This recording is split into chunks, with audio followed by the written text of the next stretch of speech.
اعوذ باللہ من الشیطان الرجیم بسم اللہ الرحمن الرحیم الحمد للہ رب العالمین والصلاة والسلام علی سید الانبیاء والمرسلین بالقاسم محمد وآلہ الطیبین الطاہرین المعصومین المظلومین ولعنۃ اللہ علی اعدائہم اجمعین۔ عزیزان محترم، آج کی گفتگو کا موضوع لیلۃ الرغائب یعنی رغبتوں والی رات۔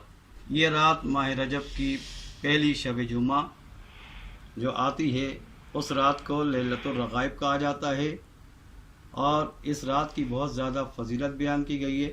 خصوصاً 12 رکعت نمازیں اس رات میں مستحب ہیں پڑھے انسان، اور یہ ثواب کے لحاظ سے بہت ہی اہم نمازیں ہیں جو قبر کا انسان کے لیے قبر کے مددگار بھی ہوگی، قبر کا ساتھی بھی ہوگی، اور یہ خوبصورت شکل بن کر آئے گی قبر کے اندر پہلی رات میں، اور مومن سے کہے گی کہ تجھے نجات مل گئی ہر مصیبت سے، ہر پریشانی سے۔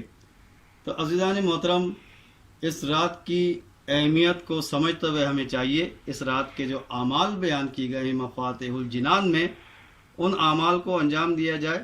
خصوصاً 12 رکعت نمازیں جو 2 رکعت کر کے پڑھی جائیں گی، اور اس کا طریقہ یہ ہوگا، سورہ حمد کے بعد 3 مرتبہ انا انزلناہ فی لیلۃ القدر یعنی لیلۃ القدر کی تلاوت کی جائے گی، سورہ قدر کی، اور اس کے بعد 12 مرتبہ سورہ قل ھو اللہ احد کی تلاوت کی جائے گی۔ ہر رکعت میں جو ہے اسی طرح جو ہے پڑھا جائے گا، یعنی سورہ حمد کے بعد 3 مرتبہ سورہ انا انزلنا اور 12 مرتبہ سورہ قل ھو اللہ احد۔ یہ 12 رکعت نمازیں 2 رکعت کر کے پڑھی جائیں گی، اور اس کے بعد جب یہ نمازیں ختم ہو جائیں گی تو پھر کچھ اذکار ہیں۔ پہلا ذکر 70 مرتبہ صلوات، اللہم صلی علی محمد النبی الامی وعلی آلہ، یہ 70 مرتبہ پڑھی جائے گی صلوات۔ اس کے بعد سجدے میں جا کر ذکر پڑھا جائے گا، سبوح قدوس رب الملائکۃ والروح، یہ 70 مرتبہ سجدے کے اندر پڑھا جائے گا یہ ذکر۔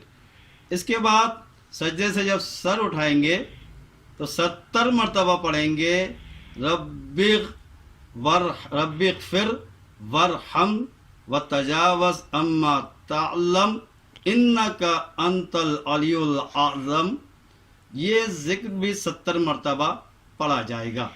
اس کے بعد پھر سجدے میں جائیں گے اور 70 مرتبہ پڑھیں گے، سبوح قدوس رب الملائکۃ والروح۔ اس کے بعد جو ہے جو دعا بھی انسان مومن مانگے گا وہ دعا اللہ کی بارگاہ میں قبول ہوگی۔ لیلۃ الرغائب، رغبتوں والی رات، یہ بہت ہی اہم رات ہے، ماہ رجب کی پہلی شب جمعہ۔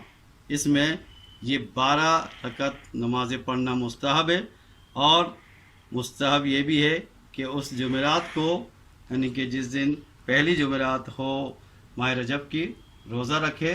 روزہ رکھنے کے بعد یہ نماز پڑھی جائے گی 12 رکعت، لیکن یہ نماز مغرب کی نماز پڑھنے کے بعد عشاء کی نماز سے پہلے پڑھی جائے گی، یعنی مغرب اور عشاء کے درمیان پڑھی جائے گی۔